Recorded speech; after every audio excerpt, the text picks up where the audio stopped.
Well, advocates of gender-affirming care say it's evidence-based.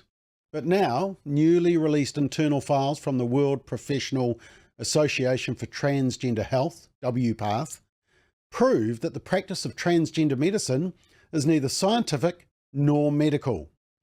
Now, thousands of doctors worldwide rely on WPATH, including our own Ministry of Health, Te Whatu Ora, and it's pushed by the Radical Association of New Zealand Doctors, or activists, I should say, called PATHA, P-A-T-H-A.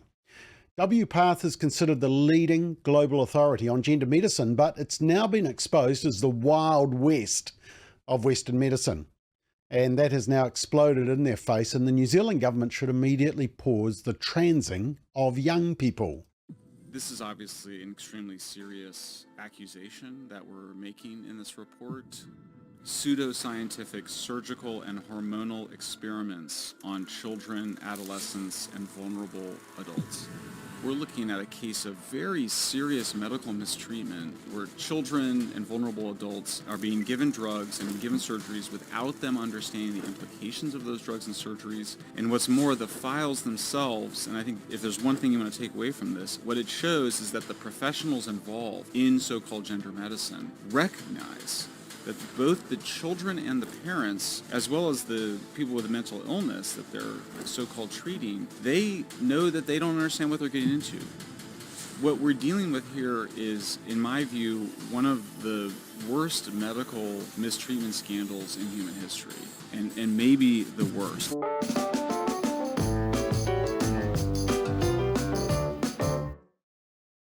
Yeah, so this could be one of the most important McBLOGs that I have done and may ever do. And it's all about the transgender affirmation model, which has been targeted at our young people. Now, according to reports from Daily Wire and LifeSite News, internal files from WPATH, which purports to be a medical association that develops standards for transgender treatment, have shot to pieces the public line that its recommendations are governed by evidence and science. The WPATH files include emails and messages from an internal discussion forum by doctors, as well as statements from a video call of WPATH members which was leaked, which I'll show you some parts of.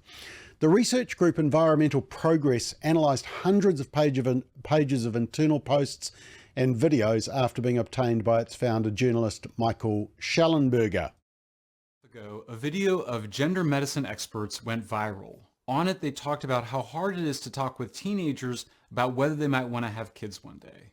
It's always a good theory that you talk about fertility preservation with a 14-year-old, but I know I'm talking to a blank wall. And the same would happen for a cisgender kid, right? They'd be like, ew, kids, babies, gross. Or the usual stock answer is, I'm going to adopt. I'm just going to adopt. And then you ask them, well, what does that involve? Like, how much does it cost? Oh, I thought you just went to the orphanage and they gave you a baby. No, it's not quite like that. That's Dr. Daniel Metzger, and he's talking about the challenge of getting what's known as informed consent from children and adolescents to undergo procedures that will result in their sterilization. Over the last several years, doctors, medical experts, and the media have all said that the best way to help adolescents in distress about their gender is to give them puberty blockers, hormones, and surgeries to align their physical sex with their gender identity. The alternative to doing so, they said, was suicide. But now a new study released last month found no scientific evidence to support the claim that drugs and surgeries prevent suicide among people with gender dysphoria. Now, I agree we should be concerned about children and adolescents experiencing distress about their biological sex. But now there's even more evidence to warrant greater caution in how we treat them. Whistleblowers have given me the internal files from the main gender medicine organization, which is known as WPATH and stands for the World Professional Association for Transgender Health. The WPATH files show surgeons, therapists, and activists discussing internally how to treat people with gender distress. What they show is that what's happening is neither good science nor good medicine. Okay, so let's have a closer look. And basically, they're saying WPATH is nothing more than an ethical activist group that existed to give cover to doctors who didn't want to be sued, so they just said they were following experts' standards. And the consequences include not being able to have children. Now, for example, Dr. Daniel Metzger, a Canadian endocrinologist, acknowledged that the people he was explaining the procedures to often hadn't even had biology in high school yet. And basically they weren't going to die. They're going to live forever, right? So he said, I think when we're doing informed consent, that's still a big kajuna. Lacuna, is it? Well, whatever he said. Have a listen. I think the thing you have to remember about kids is that we're often explaining these sorts of things to people who haven't even had biology in high school yet. And I know I've heard others in this kind of a setting say, well, we think adults are like really slick biologically, but in fact, lots of people have very little medical understanding of stuff like that we just medical professionals and mental health professionals take for granted. But I don't know still what to do for the 14-year-olds. The parents have it on their minds, but the 14-year-olds, it's like talking with diabetic complications with a 14-year-old. They don't care. They're not going to die. They're going to live forever, right? So I think when we're doing informed consent, I know that that's still a big lacuna. Okay. And Diana Berg, a child psychologist and co-author of the Child chapter of the group's so-called Standards of Care, acknowledged that youth often didn't actually understand what they were consenting to. She says it's out of their developmental range sometimes to understand the extent to which some of these medical interventions are impacting them. We try to talk about it, but most of the kids are nowhere in any kind of brain space to really talk about it seriously.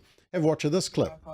All of the importance that comes up with the informed consent issues. I often see people who, because there's such a backlog of therapists to do some of the mental health therapeutic support, I often see people who have already engaged in some sort of, and this is again with youth, who've already engaged in some sort of medical intervention. And so one of the things I do is I'm sitting with the youth and their parents and I say, oh, well, so tell me more about what you know about that medical intervention. And kind of like what Dan was saying, children and young adolescents, we wouldn't really expect them. It's kind of it's out of their developmental range sometimes to understand the extent to which some of these medical interventions are impacting them. We do it. We try to talk about it, but most of the kids are nowhere in any kind of a brain space to really, really, really talk about it in a serious way. That's always bothered me, but we still want the kids to be happier in the moment, right? And I appreciate that much less with a 9, 10, or 11-year-old who's starting puberty suppression. And like Ren said, if they continue on, then and I mean it's like developmentally not in their space to be able to have to think about that, and it shouldn't be, right? And so I think it is a real growing edge in our field to kind of figure out how we can approach that. I'm definitely a little stumped on it. Wow. So blasé about it, aren't they? And then this so-called author of the WPATH, the so-called standards, says what really disturbs her. And have a listen. It will disturb you as a parent also. To kind of do whatever I can to help them understand best I can. But what really disturbs me is when the parents can't tell me what they need to know about a medical intervention that apparently they signed off for. I try to... Yeah.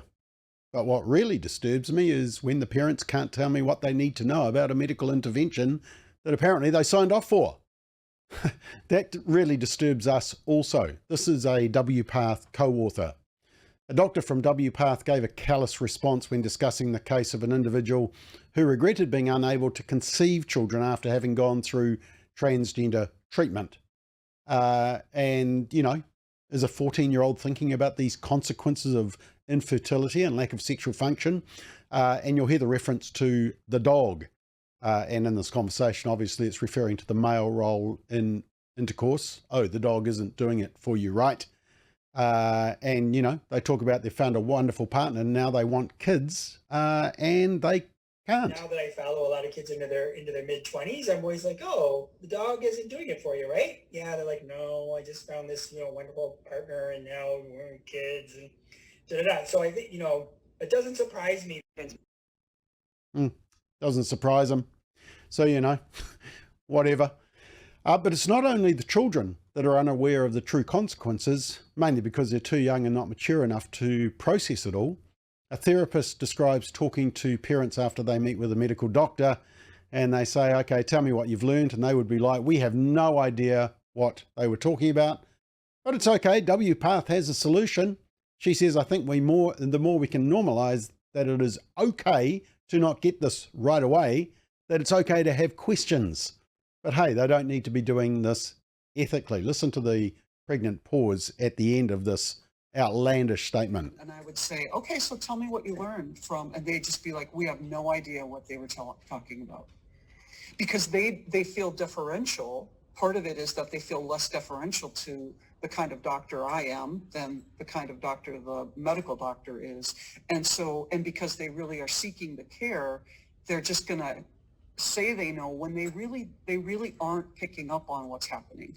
And so I think the more we can normalize that it is okay to not get this right away, it is okay to have questions, the more we're going to actually do a real informed consent process than what I think has been currently happening, and that I think is, frankly, not what we need to be doing ethically. Thanks, Diana. I appreciate those comments. That was a long and awkward pause, wasn't it? Ethics not required, apparently. Now, the president of WPATH, Marcy Bowers, admitted that he has never seen a boy whose puberty was blocked achieve orgasm as a transgender woman, meaning basically people who risk their lives to become the opposite sex wind up having no sexual experience at all. Now, the name Marcy Bowers will ring a bell. He's the transgender identifying woman who was on the What is a Woman documentary with Matt Walsh, saying that someone who might want to identify as a disabled person is a bit kooky, but giving a female a false penis was all good.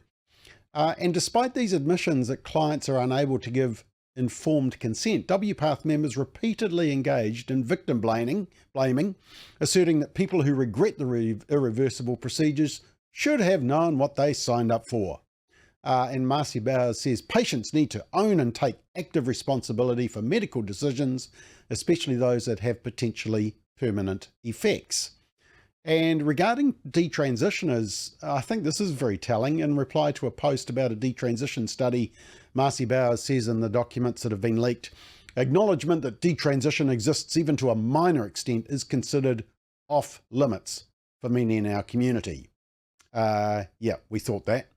Another doctor said trauma is common amongst trans clients. Nonetheless, I was surprised to find that several of my clients met criteria for dissociative disorders, primarily OSDD, which stand for Other Specified Dissociative Disorder. And it's important to note that no WPATH leader or member has denied that these leaked files are anything other than what they appear to be. You know, this whole thing will go down as one of the worst medical scandals in history. And you can read all of the files and more and examine the documents for yourself, and I'd encourage you to do so. Go to environmentalprogress.org, environmentalprogress.org. Now, where does New Zealand fit into all of this? Well, New Zealand extremists have their paw print all over the standards. But before we do that, let me remind you that at the beginning of last year, WPATH released its much anticipated new guidelines, Standards of Care 8th edition. And one aspect noticeably different from previous editions is that the explicitly stated minimum age recommendation for minors to get puberty blockers, cross-sex hormones and surgery were removed. And the new guidance also suggested that if parents do not affirm their child's newly chosen identity, the state may be enabled to intervene in order to assist with the child's transition. That's how radical they are. But here's the key bit. WPATH has significant influence in New Zealand. Now, transgender research based on the Counting Ourselves survey and policy comes out of the University of Waikato's Trans Health Research Lab. Unfortunately, the unit is driven by activists and an agenda rather than science and independent research. In fact, it's now in conflict with the science. And we've written in detail on the weakness and flaws of the Counting Ourselves survey that the unit does. You can see that on our website, freetolive.nz.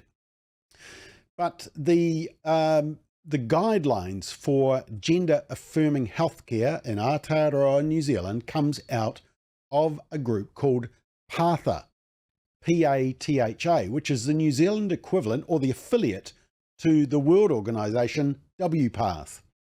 And I'll show that connection in a minute. And in their guideline documents for New Zealand, they specifically say this: WPATH is the international body responsible for producing standards of care. This guideline is not intended to replace the WPATH standards of care, but to present additional guidance for the provision of gender-affirming healthcare in New Zealand. And then it says WPATH Standards of Care version 7 guidelines provide internationally recognised standards and criteria for accessing gender-affirming hormone treatment. So, talking about puberty blockers, cross-sex hormones. WPATH is basically the go-to for guidelines around treatment for gender-confused children in New Zealand. Now, you may be asking, yeah, but does the Ministry of Health recognise all this? The answer is sadly yes. Here's their response to an OIA in 2020. And sorry, it goes over 2 pages, but I just want to prove that it is from a genuine document. And it's in reference to reliance on WPATH guidelines. And it says, readiness assessments are as per the World Professional Association for Transgender Health, WPATH Standards of Care. And here's their website as it stands today with an update from January 2024. This is Ministry of Health to Whatu order. And it says, for referral acceptance to be considered, patients need to meet the eligibility criteria set out in the standards of care for the health of transsexual, transgender and gender non-conforming people published by WPATH. So WPATH is the international body. PATHA is New Zealand's version, which is basically a lapdog for WPATH, and are influencing the blind and flawed gender affirmation model being rammed down in New Zealand on our children. So, who is PATHA?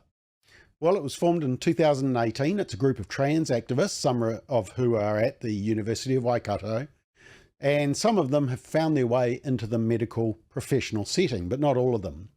Here's just some of the executive committee of PATHA. Dr. Jamie Veal, she, her, a transgender woman. He's an associate editor of the International Journal of Transgenderism, a member of the global board of directors of WPATH, and he's one of the authors of the latest revision of the WPATH Standards of Care. So, a New Zealand activist is on the global board of directors for WPATH. Then we have Dr. Rachel Johnson, she, her. Originating from the UK, she's a general paediatrician and adolescent health physician now working at Counties Manukau Centre for Youth Health. She's been involved in trans healthcare for over 10 years and in that time has been a member of WPATH. And she was actually featured on an atrociously biased piece of trans advocacy by the Sunday program a couple of years ago, pushing the normality of puberty blockers, just based on what the child wants. I think if young people who need blockers can't access them, that can potentially be very harmful for trans youth. Yeah, apparently it's just what they want. Now, there's also Jennifer Shields, a trans advocate and non-binary trans woman on the committee, Dion Reid, who's a trans man and registered nurse, Phoebe Horton-Andrews, a transgender activist from Rainbow Youth who's studying towards an accounting degree. Yep, these are, according to their website, a group of professionals who have experience working for Transgender Health. And they also have a policy and advocacy committee. activists. And one of them is Dr. Zoe Christensen, she, her, who is Pākehā, most closely identifies as Jashira or something, works as a child and adolescent psychiatrist, and also at Auckland University, special interest in transgender mental health, and is a, get this, WPATH Standards of Care version 8 certified clinician. But there's others on the committee as well. There's Jack Byrne, he, him, a trans man who oversees the flawed Counting Ourselves research. Joe Horton, he, him, who works as a transgender health key worker at Auckland Sexual Health Service. Tane Polkinghorn, he, him, who is the New Zealand Human Rights Commission advisor on sexual orientation, gender identity, expression and sex characteristics. And Moira Clooney, they, them. Yep. All radical activists for transing your children. You know, it's time that New Zealand dropped the whole trans affirmative model for our young people. And of course, as you heard earlier, the suicide claim, the trope that better an alive son than a dead daughter, has also been rebutted by recent research out of Finland. Even trans activists are pushing back on the suicide trope now. But let's very quickly review what we've learnt in this really important episode of McBLOG, because we need changes in New Zealand for the sake of our children. WPATH is conducting an unregulated experiment on some of the most vulnerable people in society. WPATH are violating the ethical and legal requirements of obtaining informed consent. Members appear to have little concern for the long-term outcome of patients. Members are aware that cross-sex hormones have been debilitating and potentially fatal side effects have them. They know that puberty blockers are experimental and have adverse consequences, and they admit young patients do not understand the physical effects of sex trait modification interventions and therefore cannot give cognitive consent. WPATH are aware that adolescents are not developmentally able to consent to iatrogenic fertility loss, WPATH has no respect for the Hippocratic Oath, and WPATH dismiss stories of detransition or regret, and doctors are knowingly experimenting on patients with hormones and surgeries. And just finally, patients with severe mental health issues are being allowed to consent to invasive, life-altering medical interventions without any attempt to first address their mental distress, and WPATH knows there is significant regret in young patients. This new evidence from the WPATH files is a damning indictment on New Zealand's approach to transing our young people. Now, we'll be writing to the Minister of Health, Dr. Shane Reti, and the Ministry of Health, and we'd encourage you to do likewise. Around the globe, patients and doctors have been assured that they are following best practice through the standards of care published by WPATH. But these documents released expose an organisation lacking consideration for long-term patient outcomes, despite being aware of the debilitating and life-changing effects of cross-sex hormones or wrong-sex hormones and other treatments. It's time to protect the next generation. Now, in an upcoming episode, I'll be speaking to one of the researchers of the WPATH files. Watch out for that.